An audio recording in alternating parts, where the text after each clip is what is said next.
Pada hari kedua setelah lulus kuliah, ayah mengusirku dari rumah. Kemudian dia menyebarkan isu di grup keluarga. Aku membesarkannya sampai sebesar ini. Bukan berarti dia bisa terus mengandalkan orang tuanya setiap hari. 200 yuan cukup untuknya bertahan sampai dia mencari pekerjaan. Jika dia tidak berhasil membuktikan sesuatu, aku tidak akan mengakui dia sebagai anakku. Para kerabat pun memberikan dukungan dan persetujuan. Untuk membayar kembali pinjaman kuliah, aku hanya bisa menyewa rumah termurah. Lakukan pekerjaan yang paling sulit dan melelahkan. Bekerja di 3 tempat dalam sehari. Akhirnya, karena kelelahan yang berlebihan, dia jatuh mati di jalan pengiriman makanan. Saat aku membuka mata kembali, aku kembali ke hari ketika aku diusir dari villa. Setelah mendapatkan 200 yuan, aku segera membeli tiket kereta ke rumah kakek. Karena kau tidak membiarkanku mengandalkan orang tuaku. Kalau begitu, tidak ada yang boleh mengandalkan. Aku kembali ke ruang tamu villa yang akrab dan dingin itu. Ayahku berdiri di hadapanku. Di matanya tidak ada sedikit pun kehangatan. Hanya ada kekecewaan dan kebosanan yang jelas terlihat. Adik tiri Chen Rui, terjepit di sofa kulit mahal. Dengan senyum sinis di sudut bibirnya. Ibu tiri Wang Qing berdiri di samping ayah. Satu tangannya tampak penuh perhatian di lengan ayah. Sementara tangan yang lain memegang tisu dan perlahan-lahan mengelap. Air mata yang tidak ada. Kamu sudah lulus dari universitas. Kamu sudah dewasa. Apa kamu masih mau tinggal di rumah hanya untuk bergantung dan menunggu mati? Suara ayah seperti es teh yang mencair. Setiap kata menghantam hatiku. Aku sudah membesarkanmu sampai segini. Bukan berarti aku membiarkanmu tidak melakukan apa-apa setiap hari. Menjadi pengangguran yang bergantung pada orang tua. Wang Qing segera menyela dengan pura-pura peduli. Jangan begitu, Chen, anak ini masih muda. Masih kecil dalam kesunyian. Baru saja keluar ke dunia, tidak mengerti apa-apa. Begitu terburu-buru untuk membuatnya pergi. Bagaimana jika dia tidak bisa merawat dirinya sendiri? Kata-katanya tampak seperti nasihat, tetapi sebenarnya, semuanya justru menyulut api. Ternyata kemarahan ayah semakin berkobar. Usia 22 masih disebut kecil. Anak dari keluarga miskin. Setelah lulus SMA, sudah bekerja untuk menyokong hidup. Aku menyediakan makanan dan pakaian untukmu. Menyediakan biaya untuk kamu menyelesaikan kuliah. Sudah cukup sabar. Mulai hari ini, kamu harus keluar dan mandiri. Dia mengatakannya sambil menarik 2 lembar uang dari dompet. Dilemparkan ke wajahku dengan kasar. 200 yuan. Cukup untuk kamu bertahan sampai menemukan kerja. Jangan lagi bilang aku tidak peduli padamu. Gerbang ingatan terbuka dengan keras. Di kehidupan sebelumnya, aku mendengar kata-kata menyakitkan ini. Melihat senyum bangga adikku. Pertunjukan hipokrit ibu tiriku. Hatiku dipenuhi ketidakpuasan dan kemarahan. Saya berusaha sekuat tenaga untuk membela diri. Mengatakan bahwa saya baru saja lulus dan membutuhkan waktu untuk mencari pekerjaan. Mengatakan bahwa masyarakat sekarang tidak semudah yang mereka bayangkan. Tapi yang saya dapatkan adalah tamparan dari ayah yang seperti petir. Tamparan itu penuh kasih sayang namun juga sangat keras. Langsung memukul saya dengan kuat. Saya menatap ayah dengan rasa tidak percaya. Dia yang dulu akan mengangkat saya di pundaknya dengan penuh kasih sayang. Saat ini, hanya ada kebencian yang dingin di matanya.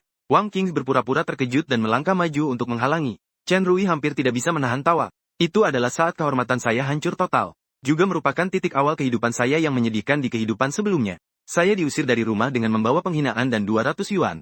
Memulai perjuangan yang gelap tanpa harapan. Hingga saya mati kelelahan di jalan pengiriman makanan. Kali ini saya tidak membela diri. Mengambil napas dalam-dalam dan mengangkat kepala. Melihat ayah yang marah dengan tenang. Saya ingin bertanya. Jika sampai hari kelulusan Chen Rui, apakah Anda juga akan seperti kepada saya? Memberinya 200 yuan. Memintanya segera meninggalkan rumah ini. Mencari jalan hidup sendiri.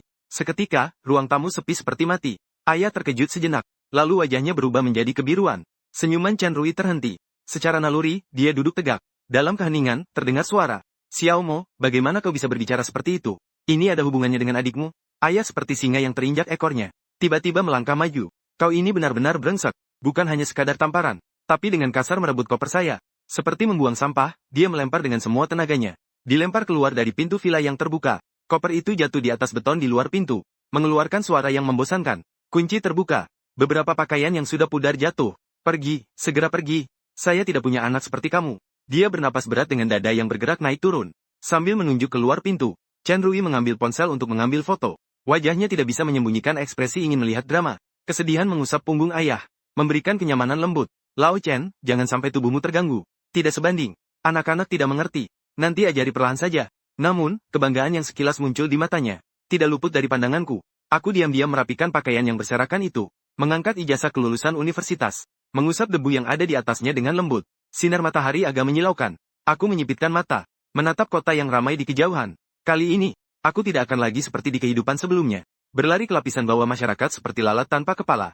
Menghabiskan hidupku dengan tenaga murah. 200 yuan. Cukup. Cukup untuk membeli tiket kereta pulang ke rumah kakek. Jika kamu tidak membiarkanku menggantung hidup, maka kita semua tidak akan menggantung hidup. Setelah beberapa jam berguncang, akhirnya kembali ke desa yang penuh kenangan. Desa kecil yang harum dan hangat. Kakek sedang duduk di bangku kecil di halaman sambil menggulung tembakau. Nenek sedang sibuk di dapur, menghembuskan asap. Aroma masakan khas desa menyebar. Nenek mendengar suara dan mengusap tangannya lalu keluar dari rumah. Tertawa hingga matanya menyipit. Cucuku yang besar sudah kembali. Masuklah, masuklah. Belum makan, kan? Nenek buatkanmu telur dadar. Melihat kebahagiaan yang tulus dari kedua orang tua itu, hatiku terasa hangat. Hidungku sedikit perih. Di meja makan, berhadapan dengan kakek dan nenek. Hidangan yang terus bertambah dan pertanyaan tentang hubungan. Aku tidak menyembunyikan. Menceritakan pengalamanku yang sebenarnya. Tanpa menambah-nambahkan, aku menceritakannya. Nenek mendengarnya langsung berkaca-kaca. Menggenggam tanganku erat-erat. Anakku yang malang. Ayahmu memang. Sungguh bingung sekali. Sialan. Dia Chen Jiangwo, benar-benar berhasil. Berani begitu terhadap cucu saya. Dia mengeluarkan ponsel tua dan menekan nomor ayah. Begitu terhubung, dia langsung berteriak ke mikrofon. Chen Jiangwo, kamu harus segera kembali. Sekarang, beberapa jam lagi. Mobil Maybach ayah Tingzai depan rumah kakek. Dia turun dari mobil dengan wajah berkerut. Dengan jelas menunjukkan ketidaksabaran di wajahnya. Ayah, kenapa kamu terburu-buru memanggilku kembali? Di kantor masih ada urusan. Ketika dia melihat saya duduk di samping kakek dan nenek, ada sedikit ketidakpuasan dan pemahaman di matanya. Kakek menahan marah dan mempertanyakan dia. Saya bertanya kepadamu. Apakah kamu begitu terhadap anak kandungmu? Baru saja lulus dari universitas. Hanya dengan 200 yuan mengusirnya dari rumah. Apakah kamu masih manusia? Wajah ayah sedikit menunjukkan rasa bersalah dan canggung. Namun segera digantikan oleh sikap yang berani. Ayah, semua ini demi kebaikannya. Ini disebut pendidikan melalui kesulitan. Metode pendidikan yang paling populer di dunia. Dia sudah 22 tahun. Dia sudah dewasa. Apa dia masih mau tinggal di rumah dan menjadi beban? Anak-anak di luar negeri mandiri saat berusia 18 tahun. Saya sudah tergolong terlambat. Apa itu pendidikan melalui kesulitan? Saya lihat, pasti wanita Wang Qing membuatmu melakukan ini, kan? Dia tidak bisa menerima Xiao Mo. Kamu hanya mengikuti dia untuk bertemu cucuku. Ibu apa yang kamu bicarakan? Ini tidak ada hubungannya dengan Wang Qing. Semua ini adalah keputusan saya sendiri. Saya bertanya kepadamu. Dia berbicara dengan tegas. Seolah-olah lupa bahwa itu baru kemarin. Dia bagaimana bisa marah ketika saya menyebut Chen Rui? Perlakuan yang sama. Bagus sekali perlakuan yang sama. Chen Jiangwo, kamu benar-benar menjadi lebih pintar. Belajar menggunakan cara asing untuk menghadapi anak sendiri. Karena kamu merasa anak sudah dewasa. Harusnya tidak mengurusi. Harus mandiri. Baiklah. Saya bertanya padamu. Kamu tahun ini berapa umur? 53. Kenapa Anda bertanya itu? 53. Apakah itu lebih besar dari 22? Kamu selalu bilang tidak membiarkan anak bergantung pada orang tua. Lalu kamu? Villa tempat kamu tinggal. 3 gedung di tepi jalan yang kamu kumpulkan sewanya setiap bulan. Juga modal awal perusahaan sekarang. Mana yang kamu dapatkan sendiri? Bukankah semua itu adalah harta yang saya perjuangkan dulu? Wajah ayah seketika menjadi pucat. Bagaimana bisa sama? Aku adalah putramu. Semua harta ini nanti bukan? Nanti kamu tidak merasa malu bergantung pada orang tua? Harus mandiri? Aku akan mengabulkan permintaanmu. Mulai hari ini, sewa untuk 3 gedung itu. Kalian bertiga dalam keluarga. Langsung transfer uang ke rekening ibu kamu.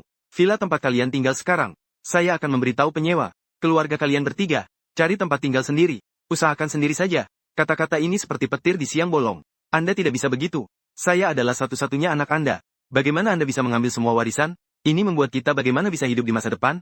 Perusahaan masih bergantung pada sewa untuk perputaran dana. Dia mendekat dengan buru-buru. Suaranya penuh dengan permohonan dan ketidakpahaman.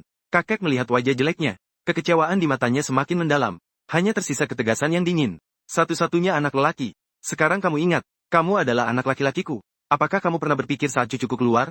Pernahkah kamu berpikir bahwa kamu adalah anakku? Sudah lebih dari 50 tahun. Sambil memaksa anaknya yang baru lulus untuk mandiri. Sementara merasa nyaman sendiri. Makan dari warisan orang tuanya. Chen Jiangwo, apakah kamu tidak merasa malu? Sekarang juga keluar dari sini. Bawa semua pemikiranmu tentang kemandirian. Ayah akan tetap di tempatnya. Dia melihat kakeknya yang wajahnya tampak beku. Lalu melihat neneknya yang matanya penuh air mata. Namun neneknya menatap dengan penuh keyakinan. Akhirnya, pandangannya jatuh padaku. Tatapannya sangat kompleks. Ada kemarahan dan rasa sakit hati. Mungkin ada sedikit kenangan yang sulit terdeteksi. Udara membeku selama beberapa detik. Orang tua. Saya tahu saya salah. Suara ayah terdengar kering. Dengan nada yang sengaja direndahkan untuk menyenangkan. Ini salah saya. Ini karena saya kurang pertimbangan. Saya tidak seharusnya bersikap seperti itu kepada Chen Mo. Kakek menatapnya dengan dingin dan tidak berkata apa-apa. Ayah segera berbalik kepadaku saat melihat situasinya tidak sesuai. Xiao Mo, ini salah papa. Papa juga berharap anaknya sukses. Hati ini terlalu takut. Jangan terlalu diambil hati. Nanti papa pasti akan berubah. Akan memperlakukanmu dengan baik. Dia berbicara dengan tulus. Tatapannya penuh dengan ketulusan. Tapi saya sangat jelas. Ingat di kehidupan sebelumnya. Hari itu hujan sangat deras. Saya mengendarai sepeda listrik. Tiba-tiba terasa nyeri tajam di dadaku. Membuatku terjatuh tak terkendali di pinggir jalan. Pandangan menjadi kabur. Air hujan bercampur lumpur masuk ke hidungku. Dalam saat-saat terakhir ketika kesadaran menghilang. Saya melihat sebuah mobil hitam yang familiar melintas. Jendela mobil diturunkan. Aku melihat ayahku. Tatapannya sekilas melintas padaku tanpa berhenti.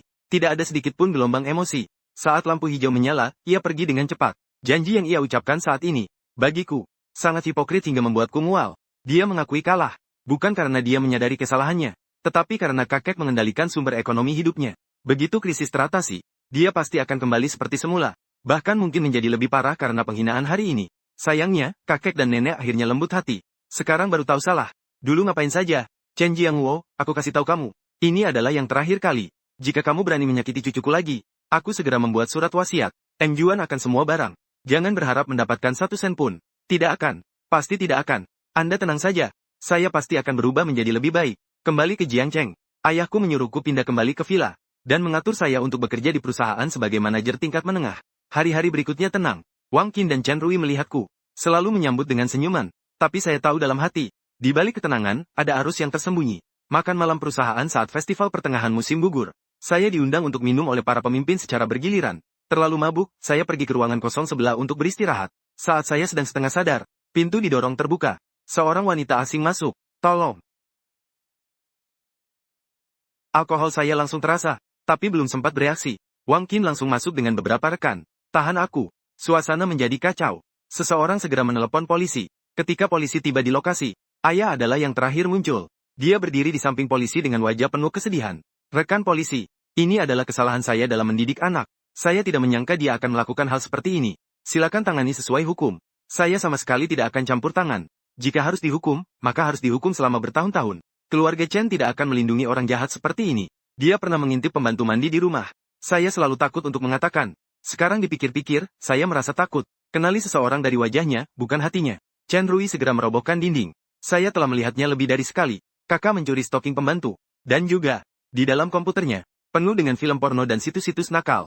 Perbincangan antara ibu dan anak itu memicu kegemparan di sekitar. Rekan-rekan kerja membisik-bisik. Kenal rupa, tak tahu hati. Biasanya berpura-pura baik. Saat bekerja aku sudah menyadarinya. Dia selalu menatap orang lain.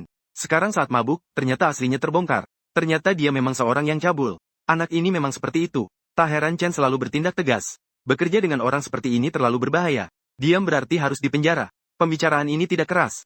Namun terdengar jelas di telingaku. Polisi mendekat. Tepat saat handcuff hampir dipasang. Aku dengan tenang mulai bicara. Polisi. Sebelum dibawa pergi, aku meminta untuk telepon.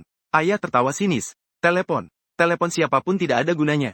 Jangan katakan tentang kakekmu. Bahkan jika Raja Agung datang, dia juga tidak bisa menyelamatkanmu. Aku tidak menghiraukan mereka. Setiap kata. Sekarang sesuai prosedur. Aku berhak untuk memberitahu sebelum tindakan paksa diambil. Menginformasikan keluarga atau pengacara. Di bawah tatapan beragam orang. Aku mengeluarkan selembar kertas kecil yang kusut. Itu adalah kertas rokok kakek. Setelah melihat nomor di atasnya, pupilaku ayah tiba-tiba menyempit. Telepon tersambung. Aku mengatakan beberapa kalimat dengan singkat. Pihak lain menjawab dengan tenang. Tetap di tempat, jangan bergerak. Saya segera datang. Menutup telepon. Udara di dalam ruangan tetap terasa berat. Kapten Wang berpengalaman. Tidak menyembunyikan kesenangan mereka yang menyakitkan. Seolah-olah saya sudah menjadi penjahat yang pasti. Tatapan ragu dan penasaran dari rekan-rekan kerja. Seperti jarum yang menusuk saya. Saya tidak berbicara lagi. Hanya berdiri dengan tenang menunggu. Tidak sampai 10 menit. Dari luar koridor terdengar langkah cepat, dan suara langkah yang kuat, jauh lebih teratur dibanding saat polisi datang sebelumnya. Pintu ruangan dibuka lagi. Polisi yang awalnya berdiri di depan pintu, secara naluriah memberi hormat dan memberi jalan. Yang terdepan adalah seorang pria berpakaian zongsan kuno. Seorang lelaki tua dengan rambut yang tersisir rapi, meskipun terikat pada tulang dan lutut, namun punggungnya tegak, tatapannya tajam seperti elang. Langkahnya membawa wibawa yang sudah lama tidak terlihat. Dia adalah teman lama kakek, Qin Weishu. Di belakangnya ada pengacara dan asisten. Dan beberapa petugas berseragam. Polisi dengan aura yang serius. Memakai pangkat pada bahunya yang menunjukkan status tinggi. Pandangan kakek Qin melintasi seluruh ruangan. Ketika melihat saya dengan lengan yang dibengkokkan, alisnya berkerut sekilas yang hampir tidak terlihat. Dia segera melemparkan tatapan menenangkan kepada saya. Ketika tatapan dinginnya beralih ke ayah saya, Chen Jiangwo. Warna di wajah ayah saya seketika memudar. Tubuhnya tampak bergetar tanpa terlihat. Dia berusaha keras untuk memaksakan senyuman yang lebih menyakitkan daripada tangisan. Paman Qin, kenapa Anda datang? Kakek Qin tidak menghiraukan sapaan itu. Hanya mengeluarkan suara dingin dari hidungnya. Suara dingin yang sangat ringan. Uang kecil. Periksa dengan teliti. Pastikan untuk mengusut sampai tuntas. Polisi yang memimpin segera mendekat.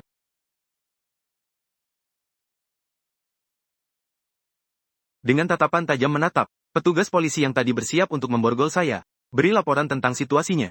Kapten Wang sangat berpengalaman. Setelah mendengar penjelasan singkat dari bawahannya, tidak terburu-buru untuk mengambil kesimpulan. Pertama, biarkan seseorang membawa korban yang masih terisak ke sudut untuk diinterogasi secara terpisah, sambil meminta teknisi yang ada di bawahnya memeriksa kondisi ruangan. Dia memperhatikan posisi di mana wanita itu menuduh saya melakukan kekerasan, sangat dekat dengan pintu, dan ruangan tersebut memiliki akustik yang biasa. Jika benar ada perjuangan yang sengit, di luar tidak mungkin tidak menyadarinya. Selain itu, tanda-tanda pakaian wanita yang robek terlihat terlalu rapi, tidak terlihat seperti akibat perlawanan yang sengit. Kamu bilang Chen mau berusaha memperkosa kamu. Proses spesifiknya seperti apa? Dia menggunakan seberapa besar kekuatan saat kamu meminta pertolongan? Bagaimana dia menghentikanmu? Wanita itu di hadapan Kapten Wang dibawa pertanyaan yang mendesak dan menekan. Tatapannya berkilau, kata-katanya tidak nyambung. Banyak sekali celah yang terlihat. Saat itu, polisi teknis juga menemukan sesuatu. Di dalam tas wanita itu ada kartu yang terkait dengan kelompok, dan yang belum dibuka. Pengacara juga menunjukkan satu dokumen. Data yang baru saja diambil. Jujur saja, siapa yang menyuruhmu? Tuduhan palsu harus diminta pertanggungjawabannya. Serangan psikologis yang kuat. Di hadapan bukti yang jelas, pertahanan psikologis wanita itu benar-benar runtuh. Kakinya melemas, terjatuh dan duduk di tanah.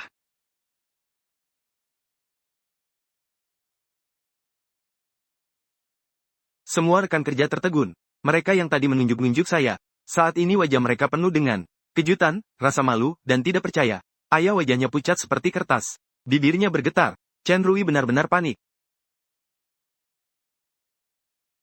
Kakek baru itu dengan dingin melirik. Sekali lihat kepada ayahnya yang terlihat seperti abu. Suaranya penuh dengan kekecewaan yang mendalam. Inilah yang kau sebut penanganan sesuai hukum. Tidak akan melindungi. Ayah membuka mulutnya, namun tidak bisa berkata-kata. Pernyataan mulia sebelumnya untuk menghancurkan hubungan keluarga terasa sangat konyol. Kapten Wang memerintahkan anak buahnya untuk mengendalikan wanita itu dan Chen Rui secara terpisah. Maafkan atas kesulitan yang kau alami. Kami pasti akan menangani ini dengan serius. Terima kasih Kapten Wang atas ketelitianmu. Anak, semuanya sudah baik-baik saja. Kakekmu meminta saya untuk memberitahumu. Asalkan bertindak lurus dan duduk dengan benar. Tidak takut akan ketukan setan di tengah malam. Siapapun yang ingin mengotori namamu, harus bertanya kepada kami yang tua ini terlebih dahulu. Apakah setuju atau tidak? Kata-katanya terasa nyata, seperti sedang mengumumkan sebuah fakta. Juga tampaknya seperti memberi peringatan kepada beberapa orang. Kemanapun mata memandang, ayah dan Wang Qing, keduanya tidak bisa tidak menundukkan kepala. Ayah, ibu, tolong selamatkan aku. Aku tidak ingin masuk penjara. Wang Qing sudah kehilangan ketenangannya sebelumnya. Xiao Rui, anakku yang baik. Jian Guo, cepat katakan sesuatu. Jangan biarkan mereka membawa Xiao Rui pergi. Paman Qin, Kapten Wang. Anda lihat, ini pasti salah paham. Ini hanya permainan antara anak-anak. Tidak perlu dianggap serius. Chen Rui masih kecil, tidak mengerti. Aku pasti akan memberinya pelajaran yang keras saat aku kembali. Bisakah Anda memberi sedikit kelonggaran? Hanya bermain-main. Teman lama menuduh kakak Qin melakukan pemerkosaan. Hampir menghancurkan seluruh hidupnya. Ini disebut bermain-main. Chen Jianguo, kau sudah lebih dari 50 tahun. Kau bisa mengucapkan kata-kata seperti itu? Ayah akan tetap di tempatnya. Hanya bisa menyaksikan putra kecilnya dibawa pergi. Aku tidak tertarik untuk melihat kebodohannya. Kakek Qin, terima kasih. Tidak ada yang perlu dikhawatirkan. Untungnya, Chen yang tua sudah memberitahu aku lebih awal. Membuatku siap. Jangan kembali ke sana dalam beberapa hari ini. Aku akan mengatur tempat tinggal untukmu. Bawa Xiao Mo ke hotel dan atur segalanya. Cahaya kunang-kunang yang bersinar, namun tidak bisa menerangi hati gelap beberapa orang. Tatapan terakhir ayah memberitahuku. Masalah ini belum selesai. Ternyata keesokan harinya pagi-pagi.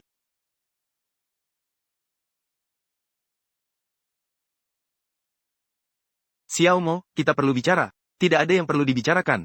Xiao Mo, kemarin adalah salah Xiao Rui. Dia terperdaya. Kami sudah memarahinya. Xiao Mo, aku tahu kamu merasa teraniaya. Asalkan kamu mau mengeluarkan surat pengertian. Syaratnya terserah padamu. Aku tidak membutuhkannya. Kami adalah sebuah keluarga. Jika ini menjadi besar, itu akan memalukan keluarga Chen. Satu keluarga. Kemarin kalian pasti berharap aku di penjara. Pernahkah kalian berpikir bahwa kita adalah keluarga? Chen Mo, apakah kamu benar-benar harus begitu ekstrim? Tanpa aku, kamu tidak ada artinya. Jangan pikir kamu hebat hanya karena ada Qin Weishu di belakangmu. Betul, kamu hanya mengandalkan dia kan? Tunggu sampai dia tiada, lihat siapa yang masih melindungimu. Siapa yang akan melindungimu lagi? Panggil dia, panggil dia, panggil dia.